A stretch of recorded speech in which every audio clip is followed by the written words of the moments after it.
இவ யாரு இங்க வெள்ளை ட்ரெஸ்ல படுத்திருக்கா? பேய் பிசாசா இருக்க கூடாது கடவுளே. Excuse me.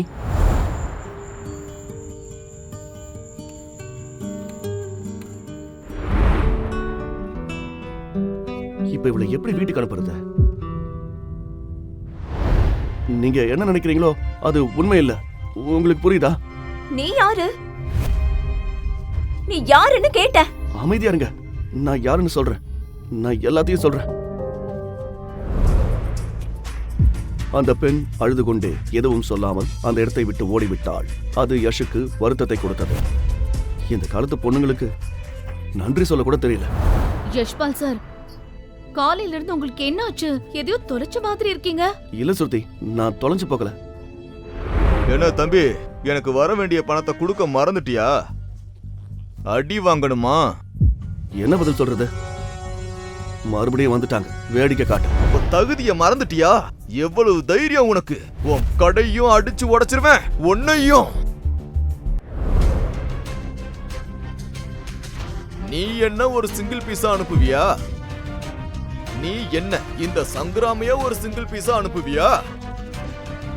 ஏய், எல்லாரும் அவங்க இடத்துல ஒழுங்கா நில்லுங்க. இவனையும் ஜீப்ல ஏத்து. இல்ல சார், இவர் என் உயிரை காப்பாத்ததா இதையெல்லாம் பண்ணாரு. அவர் அரெஸ்ட் பண்ணாதீங்க சார். ஸ்ருதி, கவலைப்படாத. நம்ம எந்த தப்பும் செய்யலனா நமக்கு எதுவும் ஆகாது. அட தம்பி, உன்னை பார்த்து பரிதாபப்படுறதா இல்ல திட்டுறதான்னு தெரியல. நீ ஒரு சாதாரண டீ கடைக்காரன். நீ அப்போ டீ கடைக்கார மாதிரி தான் நடந்துக்கணும். உன் தகுதியை பாரு, அந்த ரவுடியோட தகுதியவும் பாரு. எனக்கு முதல்லயே தெரிஞ்சிருச்சு இன்ஸ்பெக்டர். ஆனா நீங்க சொன்னப்பதான் எனக்கு கன்ஃபார்ம் ஆச்சு. எப்படியும் இது உங்க வேலை விஷயம். வினோத், இந்த செல்லோட சாவியை கொடு.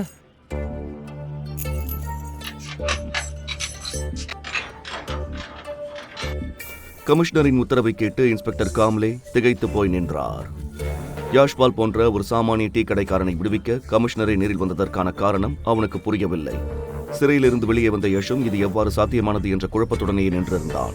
சார், உங்களுக்கு தேவையில்லாத சிரமத்தை கொடுத்துட்டோம், எங்களை மன்னிச்சிருங்க சார். சார், நீங்க எதுக்கு கையெடுத்து கும்பிடுறீங்க? எதுக்கு என்கிட்ட மன்னிப்பு கேட்குறீங்க? சார், என்னை வெளியெடுத்தது யாரு? சார், எங்களுக்கு மேல் இடத்துல இருந்து ஆர்டர் வந்திருக்கு. அப்புறம் இன்ஸ்பெக்டர் காம்லே, மிச்சம் இருந்த அந்த ரவுடிங்கள எந்த செல்லுல இருக்காங்க? சார், ஒரு லாயர் வந்து அவருக்கு பெயில் வாங்கிக்கிட்டு போயிட்டாரு. பெயில் வாங்கிட்டாங்களா? What nonsense! போங்க, மறுபடியும் போய் அவங்கள அரெஸ்ட் பண்ணுங்க. மறுபடியும் அரெஸ்ட் பண்ணணுமா? சார், எனக்கு ஒண்ணுமே புரியல.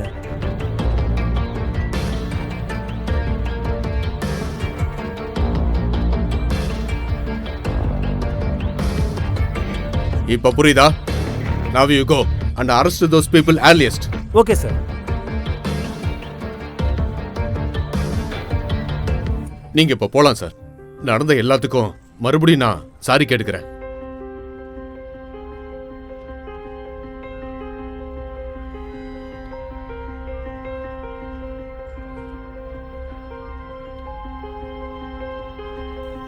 Thank you sir.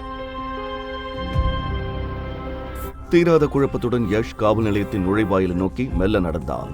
தன்னை போன்ற ஒரு சாதாரண டீ கடைக்காரனை காப்பாற்ற போலீஸ் கமிஷனரை நேரில் வரும் அளவிற்கு இதன் பின்னணியில் யார் இருப்பார்கள் என்ற சிந்தனை அவன் மனதை ஆக்கிரமித்திருந்தது. யாரோட கார் இது? சீக்கிரம் உள்ள ஏறு. நீங்க?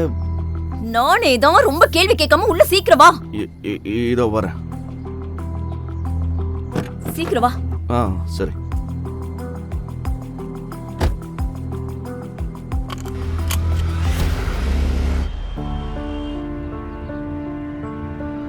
கியாரா மேம், நீங்க தான் எங்களோட பில்லெல்லாம் பே பண்ணீங்களா?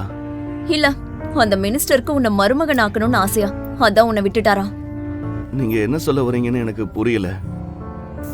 யஷ் கியாராவை திரும்பி பார்த்தான். அன்று அவள் முன்பை விட அதிக அழகுடன் தென்பட்டாள். முந்தைய இரவு அவனது சிறிய அறையெங்கும் நிறைந்திருந்த அதே நறுமணம் தற்போது கார் முழுவதிலும் வீசுவதை அவன் உணர்ந்தான். Nice smell.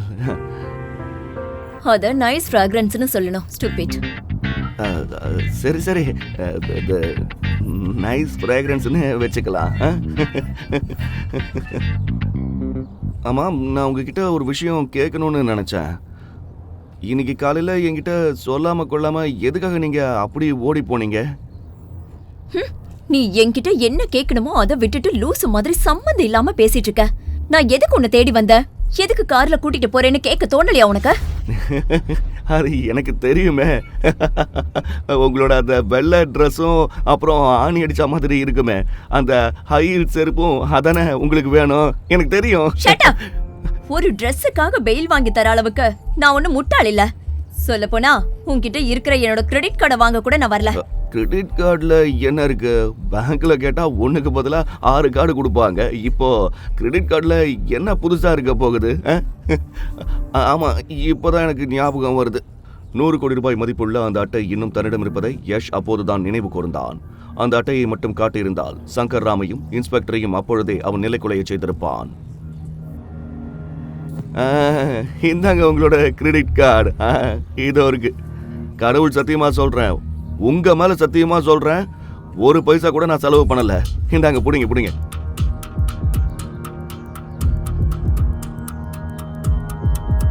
பெரிய இடத்து விஷயமே வேறதான் போல இருக்கு.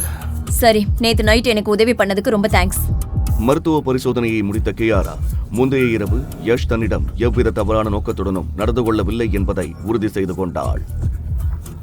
தனது உயிரை காக்கவே அவன் தன்னை வீட்டிற்கு அழைத்துச் சென்றான் என்பதை உணர்ந்த கியாராவின் வாயிலிருந்து வந்த அந்த நன்றியுரை யஷின் மனதை நெகிழச் செய்தது.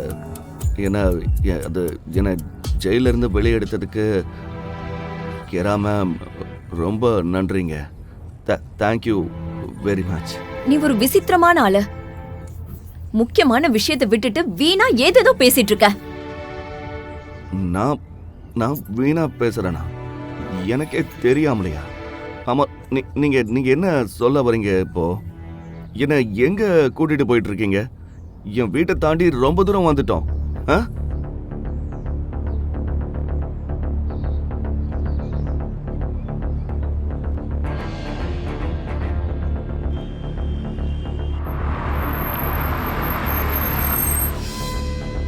இது நேத்து நீங்க போதையில விழுந்து கிடந்த அதே இடத்துக்கு தானே இப்போ நாம வந்திருக்கோம்? ஆமா, உன்கிட்ட ஒரு முக்கியமான விஷயம் பேசணும். முக்கியமான விஷயமா? என்ன அது? கியாரா மேம், நான் தெளிவா சொல்லிடுறேன், நேத்து நைட்டு நான் உங்ககிட்ட தப்பா நடந்துக்கவே இல்லை. அட வாய மூடுறியா?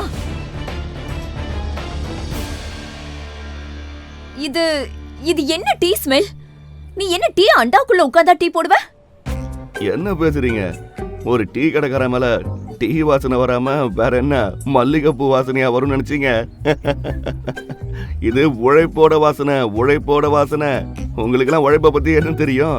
நீங்க அந்த வாசனைக்கு பர்ஃப்யூம் போட்டுப்பீங்க. அது எனக்கு அதெல்லாம் தேவையே இல்லை, புரியுதா? ஏய் ஷட் அப் யா. உன் பேச்ச கொஞ்சம் நிறுத்து. அப்புறம் நான் சொல்றத கொஞ்சம் நல்லா கேளு. கொஞ்சம் கேர்ஃபுல்லா கேளு.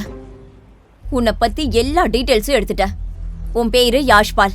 எல்லாரும் யஷ்னு கூப்பிடுவாங்க. உனக்கு பின்னால இனிஷியல் கிடையாது. ஜூஹு பீச் முன்னாடி ஒரு டீ கடைய வச்சிருக்க. பீச் ஓரத்துல இருக்க ஒரு சின்ன ஸ்லம் ஏரியால வாடகைக்கு இருக்க. அடேங்க அப்பா, என்னை பத்தி செம்மையா விவரம்லாம் சேகரிச்சு வச்சிருக்கீங்க போல இருக்கே. இந்த இனிஷியல் பத்தி கேட்டீங்க இல்லையா? அது எனக்கே தெரியாது. தெரிஞ்சா நானும் போட்டுப்பேன். அப்புறம் என்ன சொன்னீங்க? அது வீடு. உங்களை மாதிரி எனக்கும் காசு இருந்தா நானும் ஒரு பெரிய பங்களாவில் செம்மையா வாழ்வேன். அதோட நீங்களும் கொஞ்சம் விசித்திரமான பொண்ணாதான் இருக்கீங்க. மறுபடியும் லூசு மாதிரி பேசாத. Don't you understand? இது எவ்வளவு சீரியஸான விஷயம்னு தெரியுமா? எனக்கு உங்ககிட்ட பேசவே பிடிக்கல. உனக்கு பேசவே தெரியல. நான் பேசல. ஏய் நில்லு. என் கூட ஒரு டீல் போட்டுக்கோ. என் பாய் ஃப்ரெண்டா மாறிடு. என்ன பண்ணணும்? டீல். என் பாய் ஃப்ரெண்டா இரு. என்னது பாய் ஃப்ரெண்ட்? மறுபடியும் சொல்லுங்க, என்ன சொன்னீங்க? என் கூட ஒரு டீல் போட்டுக்கோ. என் பாய் ஃப்ரெண்டா நடி. அட கடவுளே, நான் உங்களோட கார்ல ஏறி 20 நிமிஷம் கூட இன்னும் முழுசா முடியல. அதுக்குள்ள என்ன உங்களோட பாய் ஃப்ரெண்டா ஆக்குறதுல ரொம்ப குறியா இருக்கீங்களே. சரியான ஆள் தான் நீங்க. பெரிய ஆளு தான் போங்க.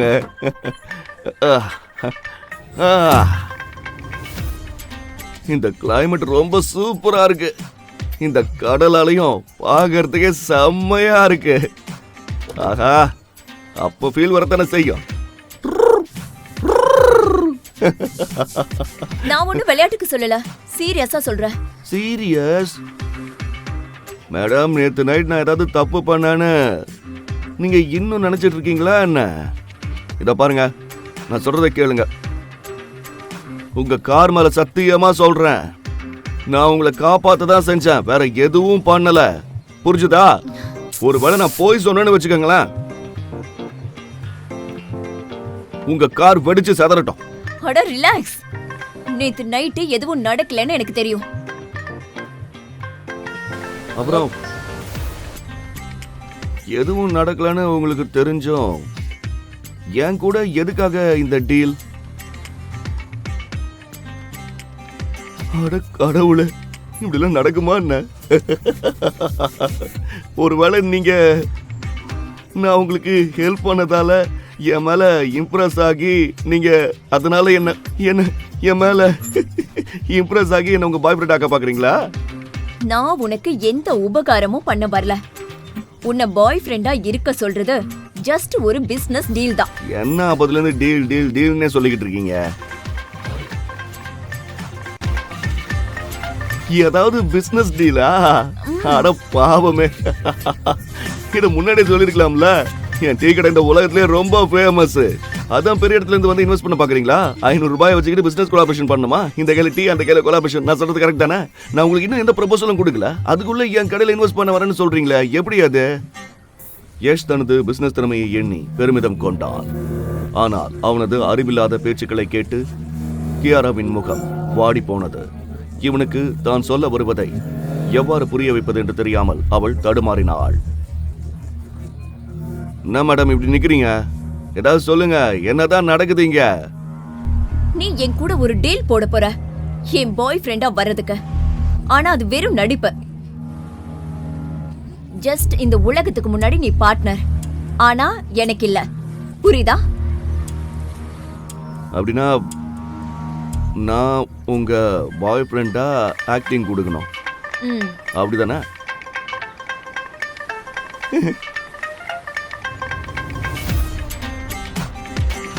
இப்பதான் எனக்கு புரியுது. இதான விஷயம். மற்றவங்க முன்னாடி நான் உங்க பாய் ஃப்ரெண்டுன்னு தெரிஞ்சா உங்களை தொல்லை பண்ற பசங்கெல்லாம் திரும்பி கூட பார்க்காம அப்படியே ஓடி போயிடுவாங்க. அதானே எனக்கு புரிஞ்சிடுச்சு. இப்போ புரிஞ்சிடுச்சு. கரெக்ட்.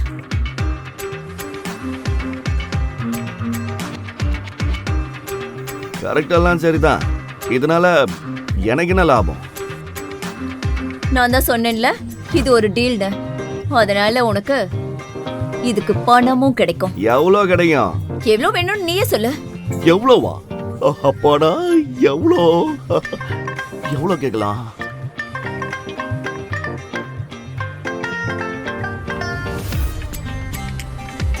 ஆனா அதுக்கு முன்னாடி எனக்கு ஒரு சந்தேகம் இருக்கு. நான் ஒரு ஸ்மார்ட்டான, திறமையான, யூனிக்கான ஆளு தான்.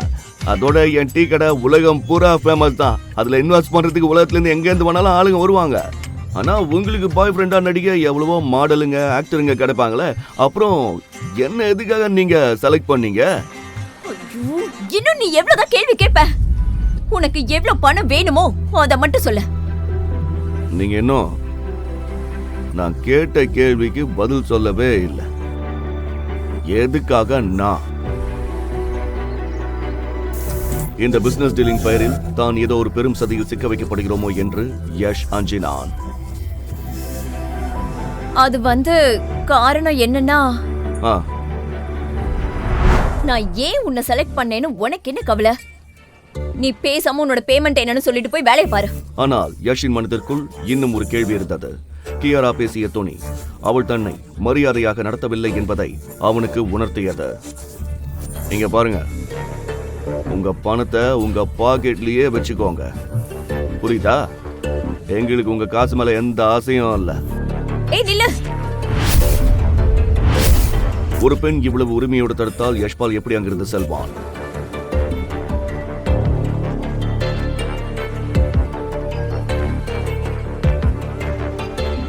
சொல்லுங்க மேடம், எனக்கு உண்மை தெரிஞ்சாகணும். யஷ்பால் மேலோட்டமாக ஒரு சாதாரண டீ விற்பவன் போல தெரிந்தாலும் அவனுக்கென்று ஒரு தனித்துவமான குணம் இருப்பதை கியாரா உணர்ந்து கொண்டாள். பணத்தின் பெயரை கேட்டாலே இவனை போன்றவர்கள் கண்களை மூடிக்கொண்டு சம்மதிப்பார்கள் என்று அவள் நினைத்திருக்கலாம். ஆனால் யஷ்பாலோ ஒரு துப்பறியும் அதிகாரியைப் போல் நடந்து கொள்வது அவளுக்கு அதிர்ச்சி அளித்தது. சரி, வெயிட் பண்ண. நான் அந்த உண்மை என்னன்னு உனக்கு காட்டுறேன்.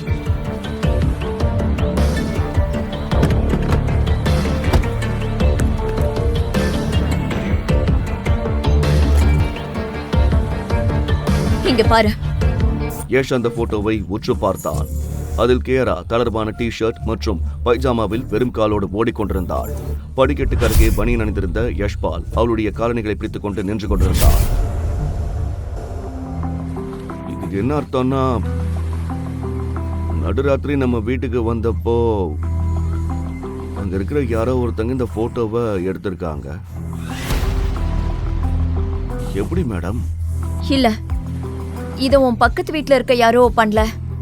எனக்கு தெரிஞ்சவங்க தான் யாரோ பண்ணிருக்காங்க. கியாராவின் நண்பர்கள் இரவு முழுவதும் தங்களை கண்காணித்துக் கொண்டிருந்தார்களோ என்று யஷுக்கு சந்தேகம் வந்தது. உங்களோட ஃப்ரெண்ட்ஸுக்கு வேற வேலையே இல்லையா? எதுக்காக இப்படிலாம் போட்டோ எடுத்து தொலைக்கணும்? கியாரா ஏற்கனவே யஷின் கேள்விகளால் எரிச்சல் அடைந்திருந்தாள். ஆனால் உண்மையை முழுமையாக தெரிந்து கொள்ளாமல் இவன் ஓயமாட்டான் என்பதும் அவளுக்கு தெரிந்திருந்தது. பாரு, நான் அப்பப்போ பசங்க தொல்லையில இருந்து தப்பிக்கிறதுக்காக எனக்கு பாய் ஃப்ரெண்ட் இருக்குன்னு போய் சொல்லியிருக்கேன். ஆஃப்கோர்ஸ் நீ சொன்ன மாதிரி சிலருக்கு என் மேல ஒரு கண்ணு இருந்துச்சு. அவங்க என்ன துரத்திட்டே உன் குடிசை வரைக்கும், ஐ மீன் உன் வீடு வரைக்கும் வந்துட்டாங்க. அங்க நம்ம 2 பேரையும் ஒன்னா பார்த்ததுனால உன்னையும் என்னையும் பாய் ஃப்ரெண்ட் கேர்ள் ஃப்ரெண்டுன்னு நினைச்சிட்டாங்க. நம்ம போட்டோ எதுவும் இன்டர்நெட்ல வைரல் ஆகலையா? இல்ல, அப்படிலாம் எதுவும் நடக்க கூடாது. அப்படி நடந்தா என்னோட மொத்த லைஃபும் நாசமாயிரும். கியாரா தன் கவலையில் இருக்க யஷ்பாலோ தன் கௌரவத்தை பற்றி யோசித்தான். இந்த புகைப்படம் பரவினால் அவனுடைய நேர்மையான பிம்பம் கெட்டுவிடும் என்றும் அது அவனது வியாபாரத்தை பாதிக்கும் என்றும் அவன் அஞ்சினான். அவனது நல்ல குணத்திற்காகவே மக்கள் அவனிடம் டீ குடிக்க வருவது வழக்கம். மேடம், அட மேடம், இப்ப நான் என்ன பண்ணணும்? நான் தான் உன்கிட்ட ஏற்கனவே சொல்லிட்டேனே.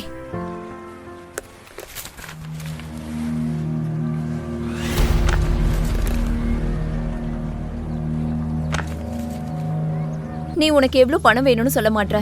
அதனால நானே சொல்றேன். 1 இயர்க்கு 10 கோடி. ஓகேவா? 10 கோடியா? கியாரா ஏதோ சொற்ப தொகையை சொல்வது போல மிக சாதாரணமாக கூறினாள். அந்த தொகையை கேட்டதும் யஷ்பாலுக்கு ஒரு நிமிடம் தூக்கி வாரி போட்டது. ஆனால் இவள் 100 கோடிக்கு மேல் கிரெடிட் லிமிட் உள்ள கார்டு வைத்திருப்பவள் என்பது அவனுக்கு நினைவுக்கு வந்தது. அக்ரிமெண்ட் 2 இயர்ஸ்க்கு இருக்கும். Don't worry. நீ 1 வருஷம் வேலை செய்யலனாலோ உனக்கு முழு பணமும் கிடைச்சிடும். புரியுதா? யஷ் வாயடைத்து போனான். 10 கோடி என்பது அவன் 100 வருடங்கள் உழைத்தாலும் சம்பாதிக்க முடியாத தொகை. அதே சமயம் அவன் போனில் ஒரு மெசேஜ் வந்தது. அவன் வங்கி கணக்கில் வெறும் 500 ரூபாய் தான் மிச்சம் இருந்தது. என்ன பதில் சொல்வதென்று தெரியாமல் அவன் கியாராவையே பார்த்தான். ஆனால் இதில் ஏதோ பெரிய சூழ்ச்சி இருப்பதாக அவனுக்கு தோன்றியது. உன் கண்ணை பார்த்தாலே தெரியுது உனக்கு இந்த டீலுக்கு ஓகேன்னு. கண்ணை பார்த்து உண்மையை சொல்ல முடிஞ்சா இந்நேரம் எத்தனையோ கிரிமினல்ஸுக்கு தண்டனை கிடைச்சிருக்கும். What you mean? இல்ல மேடம், அதை விடுங்க. எனக்கு ஒரு விஷயம் சொல்லுங்க. நான் எப்போ இந்த டீலுக்கு ஓகே சொன்னேன்னு உங்களுக்கு தோணுச்சு? என்ன என்ன சொல்ற நீ? கியாராவிற்கு கோபமும் அவளது கர்வமும் தலை தூக்க ஆரம்பித்தது. அவள் ஒரு பெரிய பணக்கார குடும்பத்தைச் சேர்ந்தவள். அவளுக்காக இந்தியாவின் பெரிய பெரிய கோடீஸ்வரர்கள், ஹேண்ட்ஸமான ஆட்கள் எல்லாம் வரிசையில் நிற்பார்கள். ஆனால் ஒரு சாதாரண டீ கடைக்காரன் தன்னை நிராகரிப்பதை கேட்டதும் அவளது இதயம் ஒரு நிமிடம் நின்று விட்டது. நீ என்ன பேசுறன்னு உனக்கு தெரியுதா? நீ ஒரு சாதாரண டீ கடைக்கார. நான் மட்டும் அன்னைக்கு போன் பண்ணலனா அந்த போலீஸ்காரன் 10,000 ரூபாய்க்காக உன் மேல அட்டெம்ப்ட் மர்டர் கேஸ் போட்டு உள்ள தள்ளிருப்பான். அதனாலதான் சொல்றேன், என்னால முடியாது. என்ன சொல்ல வர? என்ன சொல்ல வரேன்னா, கியாரா அகர்வால், உங்களை போல பணக்கார வீட்டு பொண்ணுங்களுக்கு எங்களை போல சாதாரண ஆளுங்களை எல்லாம் எங்க பிடிக்க போகுது? கடந்த அரை மணி நேரமாக அடக்கி வைத்திருந்த தன் மொத்த ஆதங்கத்தையும் யஷ் கொட்டி தீர்த்தான். உங்களை மாதிரி பணக்கார கண்ணுக்கு நாங்க எல்லாம் வெறும் பொம்மைங்க தானே. பணத்தை வச்சு எங்களை எப்படி வேணா ஆட வைக்கலாம்னு நினைக்கிறீங்களா? பாருங்க மேடம், எனக்கு உங்க மேல எந்த ஒரு ஃபீலிங்ஸும் கிடையாது. எனக்கு இன்னொரு விஷயமும் தெரியும், உங்களுக்கு என் மேல ஃபீலிங் இல்லைங்கிறது எனக்கு தெரியும். அதனாலதான் எனக்கு இந்த டீல் வேண்டாம். ஃபீலிங்ஸ் இல்லைன்றனாலதான் நான் நடிக்கிறதுக்கு டீல் பேசுறேன்டா ஸ்டூபிட். கியராவின் பேச்சால் யஷ் இன்னும் எரிச்சல் அடைந்தான். இதில் ஏதோ விபரீதம் இருப்பதை அவன் உணர்ந்தான். அட, உனக்கு எவ்வளவுதான் வேணும்? 15 கோடியா இல்ல 20 கோடியா? இப்போ உங்க நிஜ முகத்தை காட்டிட்டீங்க பாத்தீங்களா? நீங்க என்ன நினைச்சீங்க? பணத்தை வச்சு எதை வேணா வாங்கலான்னு நினைக்கிறீங்களா? இங்க அந்த வேலையெல்லாம் நடக்காத. போய் வேற யாரையாவது தேடிக்கோங்க, போங்க. ஓ காட். சரி, பணத்தால டீல் பண்ண முடியாதுன்னா உனக்கு என்னதான் வேணும்னு சொல்லு. பாருங்க மேடம், நீங்க என் கூட அன்பா இருந்தா மட்டும்தான், அதோட நல்ல விதமா பழகுனா மட்டும்தான் நான் உங்களோட பாய் ஃப்ரெண்டா இருக்கிற ப்ரப்போசலை ஏத்துக்க முடியும். ஒரு ஆம்பளைய பொறுத்த வரைக்கும் அன்பை தவிர வேற என்ன வேணும்? அது ஒண்ணுதான் முக்கியம். யஷ் தான் இன்டர்நெட்டில் படித்த தத்துவங்களை அள்ளி வீச ஆரம்பித்தான். ஓ கடவுளே, எதுக்காக இந்த கழுதியை சூஸ் பண்ணனு தெரியலையே. இங்க பாருங்க, இந்த டீல்ல எனக்கு சுத்தமா விருப்பம் எனக்கு வேண்டாம். நான் இதுக்கு ஒத்துக்க மாட்டேன். நீங்க நினைக்கிற மாதிரி கேவலமான ஆளு நான் இல்ல. காசுக்காக யாருக்கோ பாய் ஃப்ரெண்டா மாறுற ஆள் நான் இல்ல. உங்களை போல பணக்காரங்க நடுவுல வாழணும்னு எனக்கு அந்த மாதிரி எந்த ஆசையும் கிடையாது. அதை புரிஞ்சுக்கோங்க. என்னை யாருக்கும் தெரியாதுன்னு நினைச்சிட்டு இருக்கீங்களா? நிறைய பேருக்கு தெரியும். எனக்குன்னு ஒரு இடம் இருக்கு கடற்கரை ஓரத்துல. எனக்குன்னு ஒரு பெரிய டீ கடை இருக்கு. உங்களை விட அழகான பொண்ணுங்க என் டீக்காக அங்க கியூல வந்து நிப்பாங்க. கியூல, புரிஞ்சுதா? சும்மா கிளம்பி வந்துட்டான். நீ விளையாடுறியா? எங்க இருந்துதான் இப்படி எல்லாம் உளறிட்டு இருக்க நீ? நான் ஒன்னும் வளரல. என்ன நடக்குதோ அந்த உண்மையை தான் இப்ப நான் சொல்லிக்கிட்டு இருக்கேன். கியராவின் கோபம் இப்போது திகைப்பாக மாறியது. தன்னை இவ்வளவு உயர்வாக நினைத்துக் கொள்ளும் ஒரு டீ கடைக்காரனை அவள் பார்த்ததே இல்லை. கடைசியா உன்கிட்ட கேக்குற, உன் பதில் எஸ் ஆர் நோ? நோ. இவ்வளோ பெரிய நோ.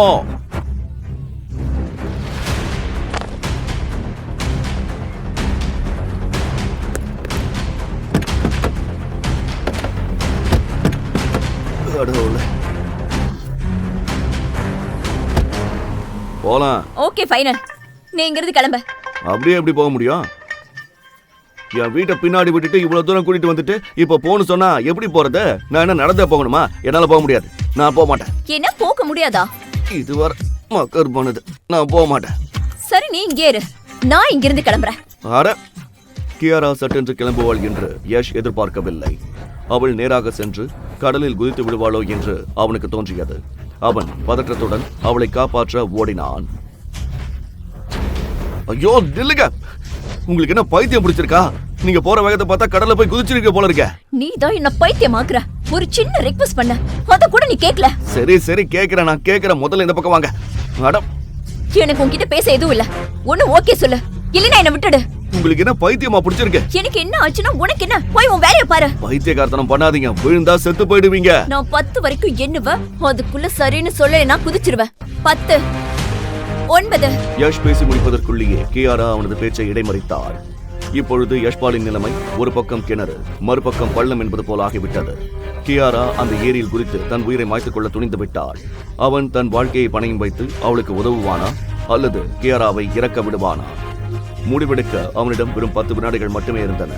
அந்த 10 வினாடிகளில் அவனது மொத்த வாழ்க்கையும் மின்னல் வேகத்தில் அவன் கண்களுக்கு முன்னால் வந்து சென்றது. கியாராவின் அந்த இறுதி எண்ணிக்கை முடியப் போகிறது.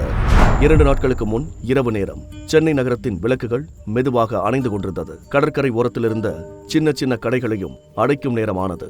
அதில் ஒன்று யஷ்பாலின் கடை. அட, டீக்கார தம்பி. தம்பி, எனக்கு ஒரு மசாலா டீ கொடுப்பா.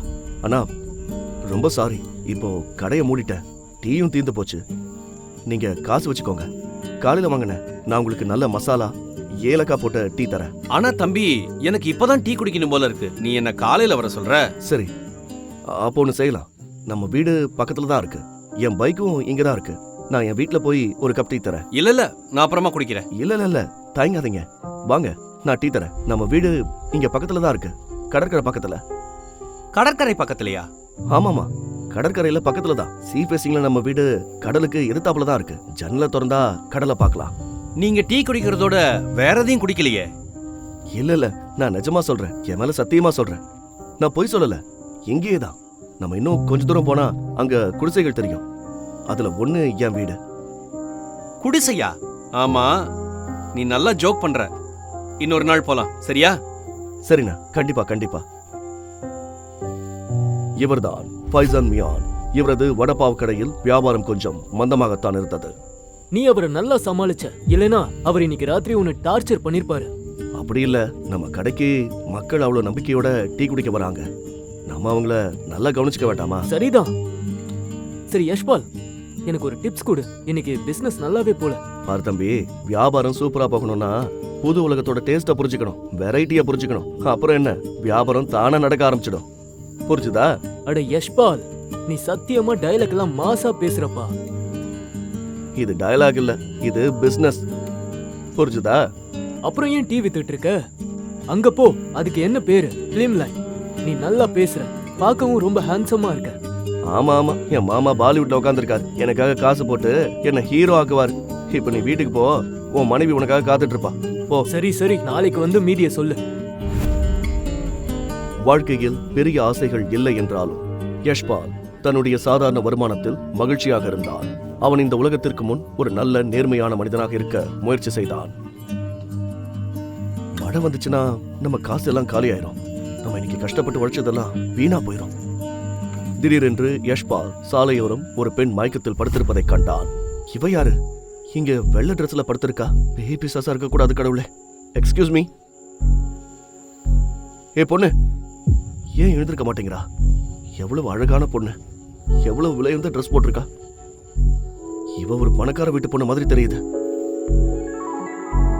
மூச்சு விடுறா, நாடி துடிப்பும் இருக்கு. அட கடவுளே, கெட்ட வாட கூட வருது. சத்தியமா சொல்றேன், எவ்வளவுதான் குடிச்சிருக்காளோ தெரியல. யாராவது இவ கூட என்ன பார்த்தா, கடவுளே சத்தியமா நான் மாட்டிக்குவேன். இப்படி ராத்திரி தனியா அவளை விட்டுட்டு போகவும் முடியாது. என்னடா தம்பி செய்யறது? இல்ல என் மனசு ஒத்துக்க மாட்டேங்குது. யஷ்பாலுக்கு இப்படி ஒரு அழகான பொண்ணு, இப்படி ஒரு ஆள் நடமாட்டம் இல்லாத இடத்துல தனியாக விட மனம் இல்லை. அதனால் அவளை வீட்டுக்கு அழைத்துச் செல்வதுதான் சரி என்று நினைத்தான்.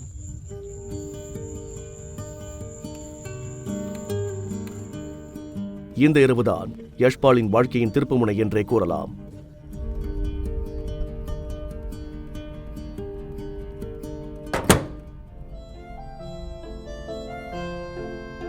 என்ன செய்யறது? ஜாக்கெட்டை கழட்டிடலாமா? யாஷ் ஜாக்கெட்டை கழற்றி மயக்கமான பொண்ணை கட்டிலில் படுக்க வைத்தான். அவளுக்கு 21, 22 வயசுதான் இருக்கும். அந்த பெண் போட்டிருந்த விலையுயர்ந்த பர்ஃபியூமின் வாசனை அந்த ரூம் முழுவதும் பரவியிருந்தது. அது அவனுடைய 6 மாத சம்பாதியத்தை விட அதிக விலையாக இருக்கும் போல இருந்தது. இவ்வளவு பெரிய குடும்பத்து பொண்ணுக்கு என்ன ஜாலியோ. குடிச்சிட்டு எங்க விடனாலும் விழுந்துருவாங்க. மயக்கம் போட்டு தான் யாருனே தெரியாத அளவுக்கு கண்ட இடத்துல கிடப்பாங்க. அந்த பொண்ணை வீட்டிற்கு மட்டும் அழைத்து வராமல் இருந்திருந்தால் அந்த ஆள் அரவமற்ற இடத்தில் அவள் வேறு யாரிடமாவது சிக்கி சின்ன பின்னமாக இருப்பாள் என்று நினைத்தான் யஷ்பால். ஐயோ, நம்ம ட்ரெஸ் நனைஞ்சு போச்சு, நாமளும் மாத்திக்கலாம்.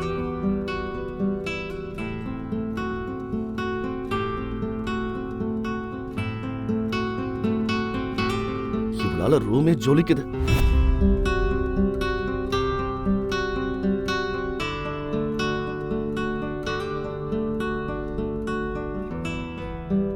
இப்ப இவளை எப்படி வீட்டுக்கு அனுப்புறது?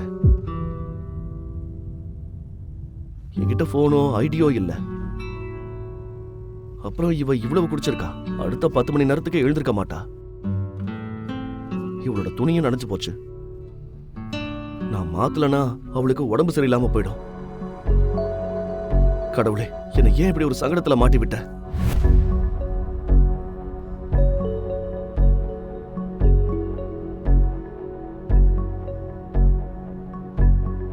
அடடா, இவளோட துணியை எப்படி மாத்துறது?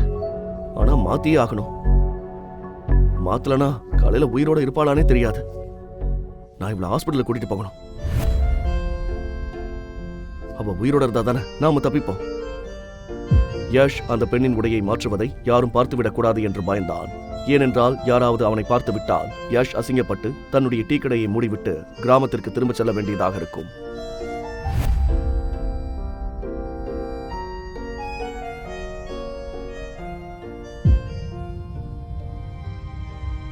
கடவுளே, நான் நல்லா மாட்டிக்கிட்டேன்னு நினைக்கிறேன்.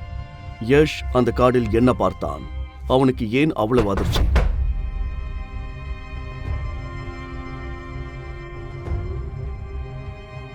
ராத்திரி 2:30 மணிக்கு யார் கதவு தட்டுறது? யஷ்பாலின் டென்ஷன் அதிகமானது.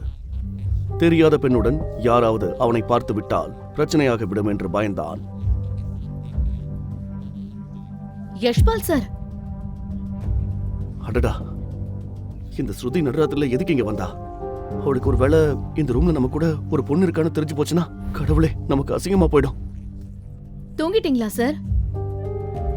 வெளியே நின்று கொண்டிருந்தவள் அவனது பக்கத்து வீட்டுக்கார பெண் மற்றும் அவனுடைய நல்ல தோழி. என்னாச்சுமா? நான் உள்ள துணி மாத்திட்டு இருந்தேன். நீ நல்லா இருக்கியா? ராத்திரி 2:30 மணி ஆச்சு. அட இல்ல சார், எல்லாம் நல்லா தான் இருக்கு. இன்னைக்கு கிளைமேட் சரியில்லை, அதான் நீங்க திரும்பி வந்தீங்களா இல்லையான்னு பார்த்துட்டு போலான்னு வந்தேன். நல்லா படிச்சிட்டு இருக்கியா? உன் டியூஷன் ஃபீஸ் எல்லாம் கட்டியாச்சா? எல்லாம் சரியா தானே போயிட்டு இருக்கு? இல்ல, நான் ஃபீஸ் பத்தி எல்லாம் எதுவும் சொல்ல வரல. சரி சரி, பரவாயில்ல, ஒன்னும் பிரச்சனை இல்ல. கியூட்டி போய் தூங்கு. எல்லாம் நல்லா தான் இருக்கு. Good night. நீங்க வர வர இன்டர்நெட்ல புதுசா வார்த்தைகளை கத்துக்கிட்டு என்னென்னவோ சொல்றீங்க. Good night. Good night. கடவுளே கடவுளே,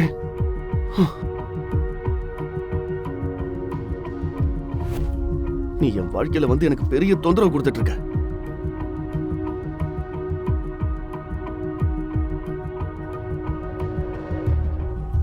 இந்த டிசைனர் துணியை எப்படி காட்டுறதுன்னு தெரியல. எனக்கு எதுவுமே புரியல. கடவுளே, எனக்கு ஒரு வழி காட்டு. ஏய் மேடம், ஹலோ. அந்த பெண்ணுக்கு உடை மாற்றுவதற்கு யஷ் மிகவும் பயந்தான். ஆனால் மறுபுறம் அந்த பெண்ணுக்கு குளிரால் இருமல் வர ஆரம்பித்தது. யஷ் தனது ரூமில் லைட் வெளிச்சத்தை குறைத்துவிட்டு தனது கண்களை மூடிக்கொண்டு எப்படியோ அந்த பெண்ணுக்கு ஆடைகளை மாற்றிவிட்டான்.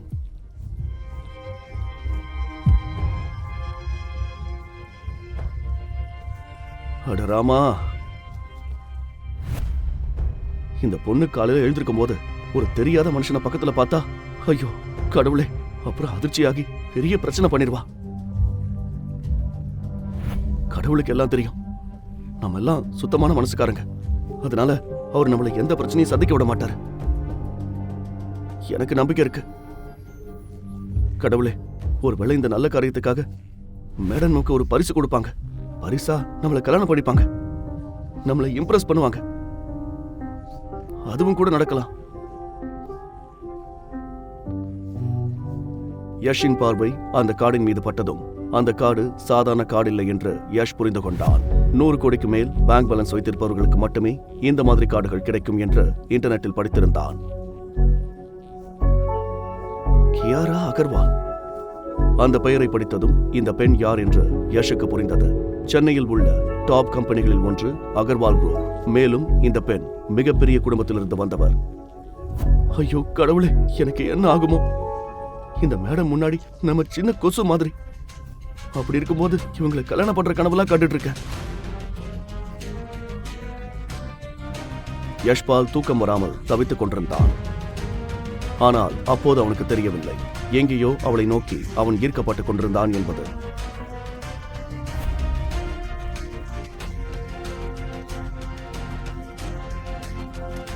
அடுத்த நாள் காலையில் யஷ் எழுந்திருக்கும் போது கியாரா அவன் பக்கத்தில் இருந்தாள். அவளது கை யஷின் மார்பின் மேல் இருந்தது. யஷ் கையை நகர்த்திக் கொண்டான். உண்மையை சொல்ல வேண்டுமெனில் இதுவரையில் யஷின் அருகில் எந்த பெண்ணும் இவ்வளவு நெருக்கமாக வந்ததில்லை.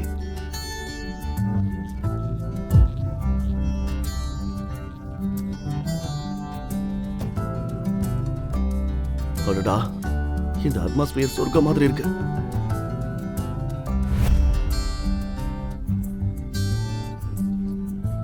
ஐயோ கடவுளே, மணி 10 ஆயிடுச்சு. இன்னைக்கு பிசினஸ் முடிஞ்சு போச்சு. கியாராவின் குரலை கேட்டு யஷின் முகம் சிவந்து போனது. கியாராவின் முகத்தை பார்த்ததும் கியாரா அவனை தவறாக புரிந்து கொண்டாள் என்பதை அறிந்து கொண்டான் யஷ். நீங்க என்ன நினைக்கிறீங்களோ அது உண்மை இல்ல. உங்களுக்கு புரியுதா? நீ யாரு? நீ யாருன்னு கேட்ட? அமைதியா இருங்க, நான் யாருன்னு சொல்றேன். நான் எல்லாத்தையும் சொல்றேன். அட அமைதியா இருங்க, அமைதியா இருங்க மேடம், அமைதியா இருங்க. நீங்க நேத்து ராத்திரி எவ்வளவு குடிச்சிருந்தீங்கன்னு உங்களுக்கு தெரியுமா? நேத்து ராத்திரி நீங்க கடற்கரையில படுத்திருந்தீங்க. நீங்க எவ்வளவு குடிச்சிருந்தீங்கன்னு உங்களுக்கு தெரியாது. புயலும் மழையும் இருந்துச்சு. இருந்தாலும் உங்களை என்னால எழுப்ப முடியல. உங்களுக்கு புரியுதா? கடவுள் என்ன உங்ககிட்ட அனுப்பி வச்சதுக்கு கடவுளுக்கு நன்றி சொல்லுங்க. நான் உங்களை இங்க கூட்டிட்டு வந்தேன். இல்லனா கடவுளுக்கு தான் தெரியும் நேத்து என்ன நடந்திருக்கும். உங்களுக்கு புரியுதா? பீச்? ஆமா, இங்கதான் பாத்ரூம் இருக்கு. இங்கதான் இருக்கு. எங்க போறீங்க? இங்கதான் பாத்ரூம் இருக்கு. நீங்க போகணுமா? உங்க ஹில்ஸ் எடுத்துக்கோங்க. அந்த பெண் அழுது கொண்டே எதுவும் சொல்லாமல் அந்த இடத்தை விட்டு ஓடிவிட்டாள். அது யஷுக்கு வருத்தத்தை கொடுத்தது. இந்த காலத்து பொண்ணுங்களுக்கு நன்றி சொல்ல கூட தெரியல.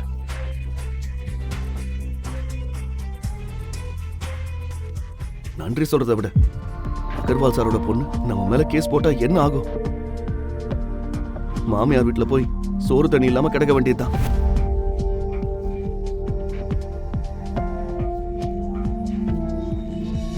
சாயங்காலமானதால் யஷின் கடை கூட்டமாக இருந்தது. யஷ் டீ போட்டு கொடுப்பதில் பிஸியாக இருந்தான். ஆனால் அவன் சிந்தனை முழுவதும் நேற்று இரவு மற்றும் இன்று காலையில் நடந்த விஷயங்களில் மட்டுமே இருந்தது. அவனால் அந்த நிகழ்வுகளை மறக்கவே முடியவில்லை. ஐயோ யஷ்பால் சார், இங்க பாருங்க, 500 ரூபாய் இருக்கு. ஆன்லைன்லயும் ஒர்க் ஆக மாட்டேங்குது. அதற்கு யஷ் பதில் ஏதும் சொல்லவில்லை. அவன் கை டீயை கலக்கிக் கொண்டே இருந்தது. ஆனால் அவன் நினைவுகள் வேறெங்கோ இருந்தது. Yashpal sir, Yashpal sir. ஆமா, எந்த உலகத்துல இருக்கீங்க? நான் இங்கதான் இருக்கேன். சொல்லு சொல்லு, நான் இங்கதான் இருக்கேன். இவங்க 10 ரூபாய் சிப்ஸ் வாங்கிட்டு 500 ரூபாய் நோட்டு கொடுத்திருக்காங்க. என்கிட்ட சில்லற இல்ல. இப்போ என்ன பண்றது? அட, அவங்களுக்கு சில்லறை கூட. இப்ப எதுக்கு டென்ஷன் ஆகுற? சில்லறையை கூட. தேங்க்யூ. இத சொல்லிட்டு நீ வேற எங்க போக போற? யஷ்பால் சார், காலையில இருந்து உங்களுக்கு என்ன ஆச்சு? எதையோ தொலைச்ச மாதிரி இருக்கீங்க. இல்ல சுருதி, நான் தொலைஞ்சு போகல. நான் இங்கதான் இருக்கேன். நான் உனக்கு ஒண்ணு சொல்லணும்னு இருந்தேன். அடுத்த மாசம் உனக்கு எக்ஸாம் வருதுல்ல? உன் படிப்புல கவனம் செலுத்து. இனி நீ இங்க வர வேண்டாம். கிளம்பி இங்க இருந்து. உன் எக்ஸாம் முடிகிற வரைக்கும் திரும்பி வராத. நீ திரும்பி வரக்கூடாது, புரிஞ்சுதா? இல்ல சார், ஒரு பிரச்சனையும் இல்ல. No problem. அட, நான் உன்கிட்ட சொல்லிட்டேன்ல. நீ போ, உன்னோட ஃபியூச்சரை கவனி. படி. இங்க எல்லாத்தையும் நான் சமாளிச்சுக்குவேன். ஸ்ருதியின் எக்ஸாமுக்கு சில நாட்கள் மட்டுமே இருந்தது. அவளது வாழ்க்கையையும் எதிர்காலத்தையும் பற்றி கவனம் செலுத்த வேண்டும் என்று யஷ் நினைத்தான். அதே சமயத்தில் அதிகமான கஸ்டமர்கள் வரத் தொடங்கினர். பின்னர் அவர்கள் இருவரும் வேலையில் பிஸியாக இருந்தனர். அப்போது 5-6 வாட்டசாட்டமான ஆட்கள் அந்த இடத்திற்கு வந்தனர். அவர்கள்தான் அந்த ஏரியாவின் ரவுடிகள். இப்போது அவர்கள் அங்கிருந்த கடைக்காரர்களிடம் மாமூல் வசூல் செய்து கொண்டிருந்தனர். என்ன தம்பி, எனக்கு வர வேண்டிய பணத்தை கொடுக்க மறந்துட்டியா? அடி வாங்கணுமா? என்ன பதில் சொல்றது? மறுபடியும் வந்துட்டாங்க. வேடிக்கை காட்டு. இல்ல சங்கராம் சார், ஆனா நான் ஏன் போய் சொல்லணும்? என்னோட பாக்கெட்ல ஒண்ணுமே இல்ல. நான் உங்களுக்கு கொடுத்துருவேன். அடுத்த தடவை ஃபுல் அமௌண்ட்டையும் கண்டிப்பா கொடுத்துருவேன். என்னடா என்ன முட்டாளாக்க பாக்குறியா? எனக்கு என் பணம் இப்பவே இந்த நிமிஷமே வந்தாகணும். இந்த நிமிஷம் இல்லனா உன் கடையை அடிச்சு நொறுக்கிடுவேன். புரிஞ்சதா? நான் ஏதாவது செய்யறேன். இல்ல, ஏய் உடடா உடடா. சங்கராம் சார், இப்படி எல்லாம் பண்ணாதீங்க. எத்தனை நாளைக்கு தான் இந்த பதிலையே சொல்லிட்டு இருப்ப? எப்ப பண்ணுவ? விட்டுருங்கண்ணா. இவங்களுக்கெல்லாம் வாயால பேசக்கூடாது, கையால தான் நிறைய கொடுக்கணும். வேண்டாம் வேண்டாம் சங்கராம் சார்.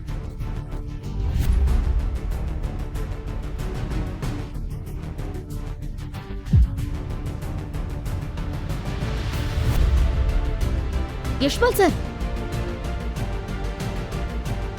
யஷ்பால் சார். நான் நல்லா இருக்கேன். ஸ்ருதி, நீ வீட்டுக்கு போ.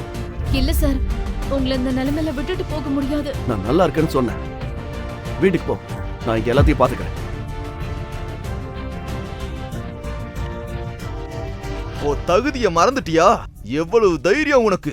உன் கடையும் அடிச்சு உடைச்சிருவேன், உன்னையும்.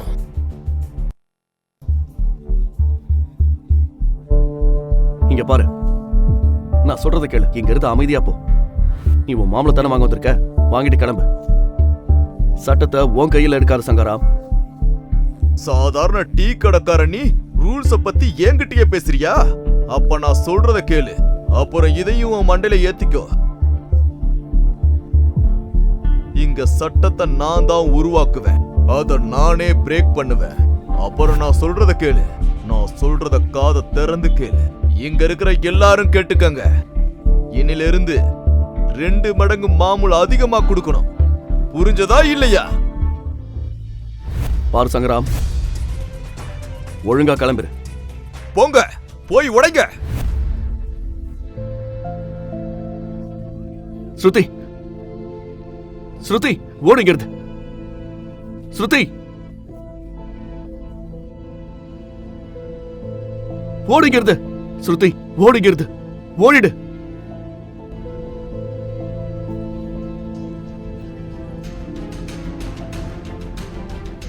சங்கராம், அவளை விடுன்னு சொல்றேன்.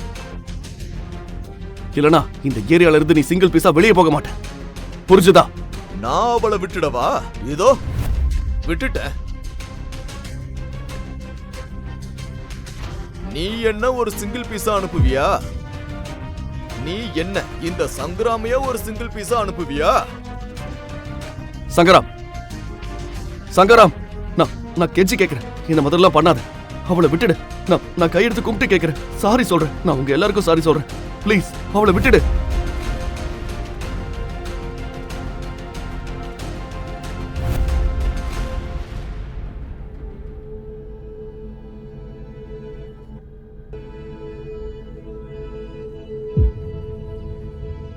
அட, போலீஸ்காரங்களே வந்துட்டாங்க.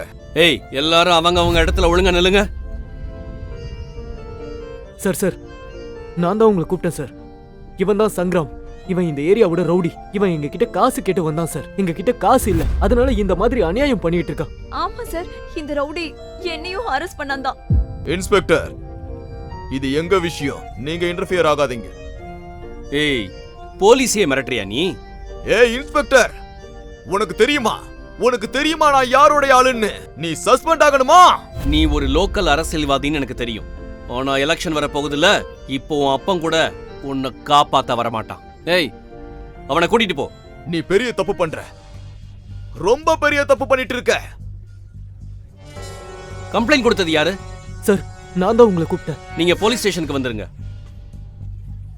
எஃப்ஐஆர் போடணும். அப்புறம் அவனை அடிச்சது யாரு? இவனா? இவன் சங்கராமனோட ஆள். இவன் என்ன கொல்லதான் வந்தான். யஷ்பால் சார் அவனை அடிச்சு போட்டு என்ன காப்பாத்தினாரு. நிஜமாவா? ஏய், அடி வாங்கணுமா?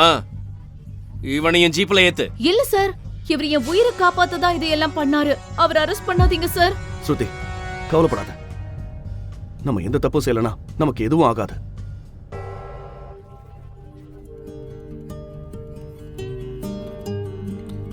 அப்புறம் இவனுக்கு ஒரு ஆம்புலன்ஸ் வர சொல்லுங்க.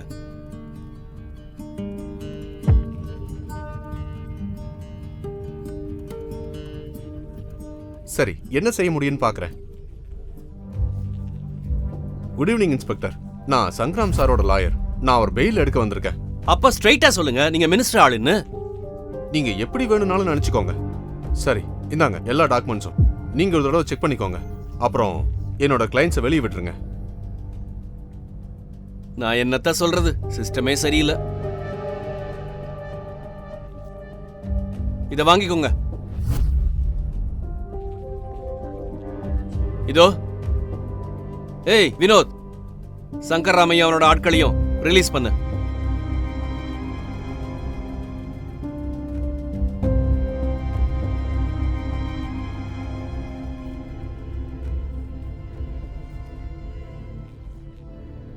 இன்ஸ்பெக்டர், என்னதெல்லாம்? மேடம், இதுதான் சிஸ்டம். நாம என்ன செய்ய முடியும்? எப்படியும் ரொம்ப நேரம் ஆச்சு. நீங்க வீட்டுக்கு போங்க. இன்ஸ்பெக்டர், ஆனா தயவு செஞ்சு யஷ்பால் சாரை விட்டுடுங்க. அவர் எனக்கு உதவி பண்ணாரு. பாருங்க மேடம், அவன் அடிச்ச ரவுடி இன்னும் ஹாஸ்பிட்டல்ல தான் இருக்கான். அவன் மேல புகார் வரலன்னா அவனை விட்டுடுவோம். நீங்க டென்ஷன் ஆகாம வீட்டுக்கு போங்க.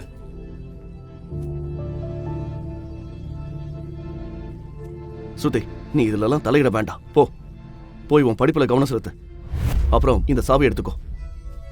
இது லாக்கரோட சாவி. உனக்கு பணம் தேவைப்பட்டா நீ எடுத்துக்கோ. இப்ப கிளம்பு. யஷ்பால், நீ கவலைப்படாத. நான் உன்னை வெளியே கொண்டு வர ஏதாவது ஏற்பாடு பண்றேன். ஃபைசான் தம்பி, இப்ப என்ன பண்ணணுமோ அதை கடவுள் தான் பண்ணுவாரு. நம்ம கண்ணு முன்னாடியே பெயில் வாங்கிட்டு அவங்க எல்லா பசங்களையும் கூட்டிட்டு போயிட்டாங்க. இப்ப பாரு, இன்னும் கொஞ்ச நேரத்துல இன்ஸ்பெக்டர் சாரோட டேபிள் மேல 6-7 ஸ்வீட் பாக்ஸ் வரும். நல்லா இருக்கும். அப்புறம் நமக்கு என்ன, நம்ம ஜெயில பழைய ரொட்டி சாப்பிடுற பழக்கமும் வந்துடும். யஷ்பால், ஏன் உளறிட்டு இருக்க? நான் உனக்காக ஏதாவது செய்வேன்னு சொன்னல. சரி தம்பி, மறுபடியும் சந்திக்கலாம். கிளம்புங்க.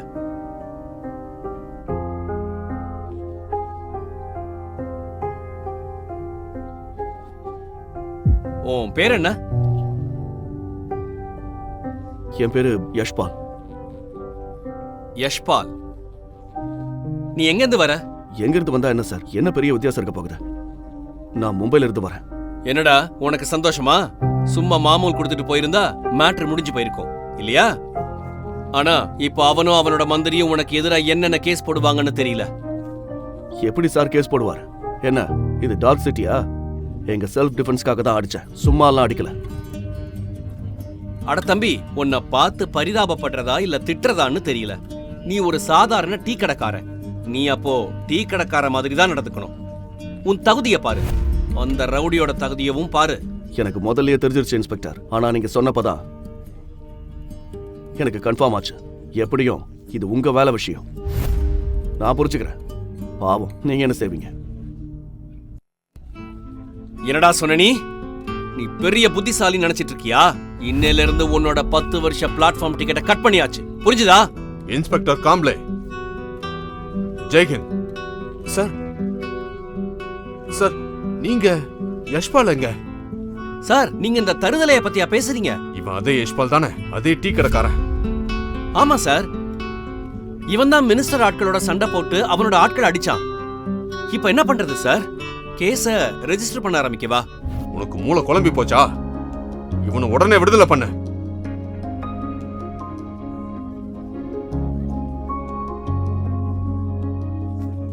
பட் சார், நான் சொன்னல, இப்பவே இங்கேயே மேலிடத்துல இருந்து ஆர்டர் வந்திருக்கு. இன்ஸ்பெக்டர் காம்ப்ளே அதிர்ச்சி அடைந்தார். போலீஸ் கமிஷனர் ஏன் யஷை காப்பாத்த வந்தார்? இது மினிஸ்டரோட தந்திரமா, இல்லை சங்காராமின் சதியா? யாஷ் நிஜமா ஒரு சாதாரண டீ கடைக்காரனா, இல்லை அவனுக்கென்று ஒரு தனி அடையாளம் இருந்ததா? யஷ்பாலை காப்பாற்றியது யார்?